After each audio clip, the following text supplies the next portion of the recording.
Memory transcription subject, Governor Tava of the Venno Republic. Date, standardized human time, August 22nd, 2136. Word of the Arxa attack on our space station reached Venmo Prime via the media first. I suspected the camera crew sent to document the humans' arrival were able to get a messenger ship out before the confrontation. Details were scarce, but the first duel between predators in space made for flashy headlines. In all honesty, I was curious how humans would fare against the Greys as anyone. I was clinging to some far-fetched hope that they'd swoop in and save the day. There was no telling whether the station was still standing. Research outposts didn't have meaningful defenses, since our fiercest protection was assigned to colonies and planets. The humans needed to save their own hide against the Arxa. Maybe we should have hosted the UN delegation on Venlo Prime, but the idea was to assimilate them in increments. Having predators walking in the streets, dining in restaurants, and smiling at schoolchildren was a bit much for the public. I felt guilty anyways, for leaving our human friends in a vulnerable location. And trying to shield them, I might have gotten them killed. Terran technology was primitive, and while they excelled at dogfights in atmospheric conditions, I suspected their ships weren't attuned to space yet. They were in the process of building a new armada from scratch. The craft deployed to the station were there for emergencies and were little more than prototypes. There was profound relief when Cam messaged me, stating that he was in orbit along with 2 UN generals. My military advisor promised a full briefing and assured me that the station was still standing. I was relieved to hear that there were survivors, but also wondered how the human ships had performed. Hi, Tava. A predator's voice pierced my ears. Noah's arrival at the governor's mansion was a welcome sight. I was happy to have a familiar face amidst the stress and confusion. The cheery astronaut was appointed Terran ambassador at my request and had taken up permanent residence planetside. He never seemed to tire of interviews and all lose patience with our timid behaviour. Thank you for coming. I nodded to my friend, suppressing my reaction to his two-figure-in. I've never met any human military personnel. It's as though Maya has been trying to keep them away from me. He calls them snakes in the grass, whatever that meant. Meyer is a smart man. Noah chuckled. They're going to try to get you to hand over your ship blueprints and to take sides in our national disputes. By the way, I strongly advise you not doing either. Neutrality is a fine policy. I flicked my ears. What disputes? Don't you all get along now? We never got along, Tava. We just get along with the Arxa less. Why can't you make peace? That's all Predator's instinct for aggression thing. I guess. You're smart. You must realize it's not advantageous to your species to fight.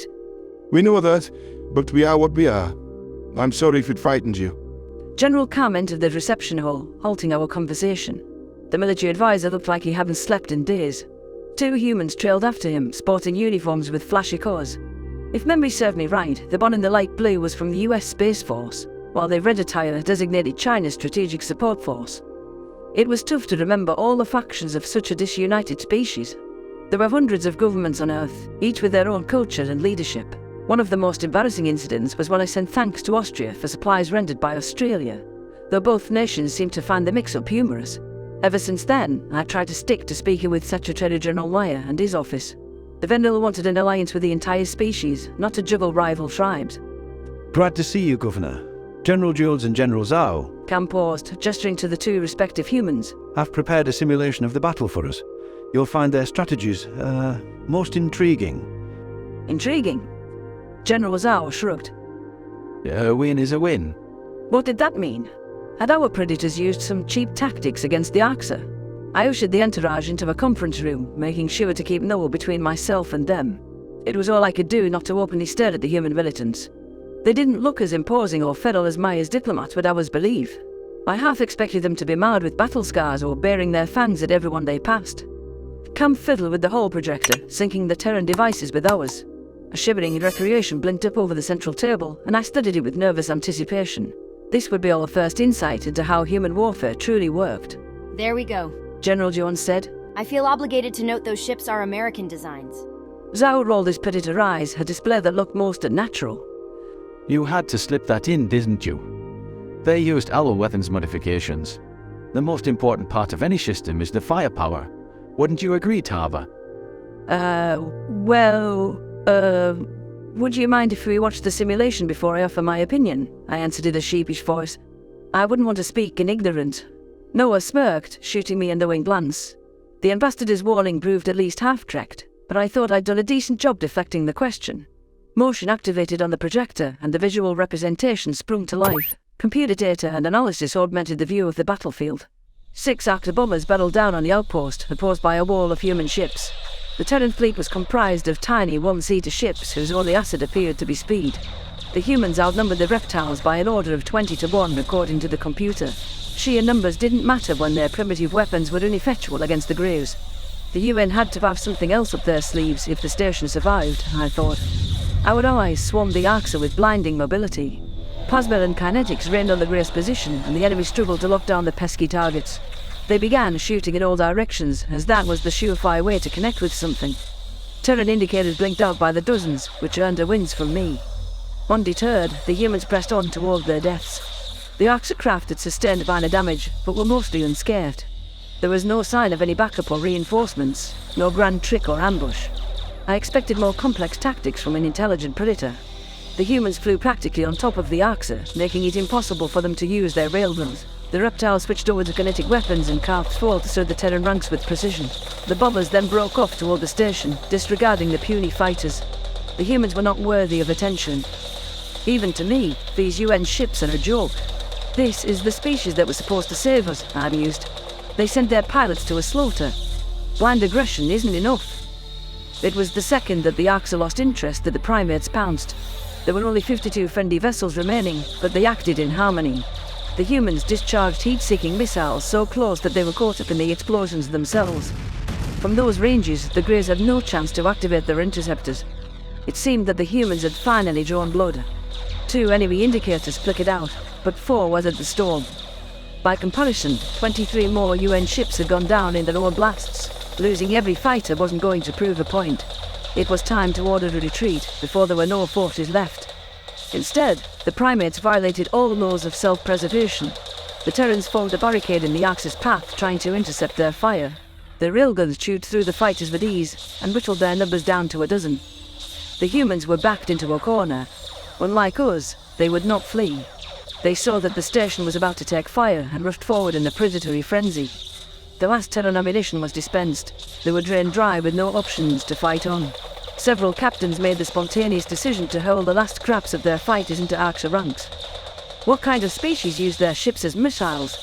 How could their impulse be to sacrifice their own lives?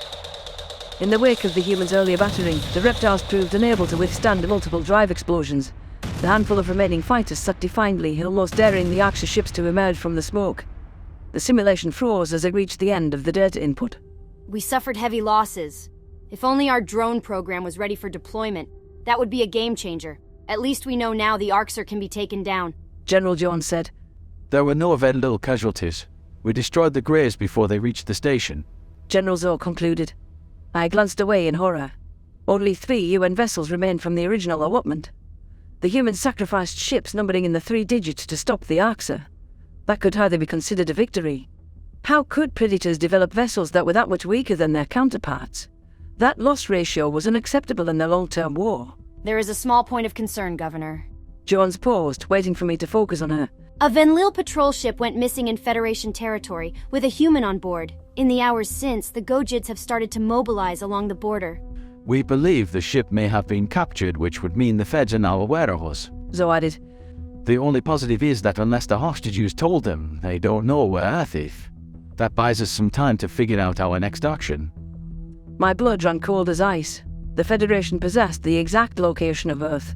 While the humans were advised that they might be killed on sight, I hadn't disclosed the specifics of our history. There was no telling how a predatory species might retaliate to a plot for their extinction. That said, I couldn't bear to see them blindsided by a preemptive strike. The time had come where I had to divulge the full extent of the Federation's hatred. Well, maybe we should speak to them. Noah chimed in. I'm not sure we shouldn't have from the start.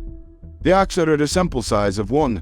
The aliens have no experience with humans or any other predators. If Tava vouches for us, they might come around. I stood up from my chair. I doubt that. They'll hate you. The Terran ambassador frowned. If you can accept us, why can't they? How do you know that the Federation will try to kill us just because we're predators? I just do. Noah crossed his arms. You're going to have to do better than that. I need a word with the ambassador alone. No. I think we should all hear this.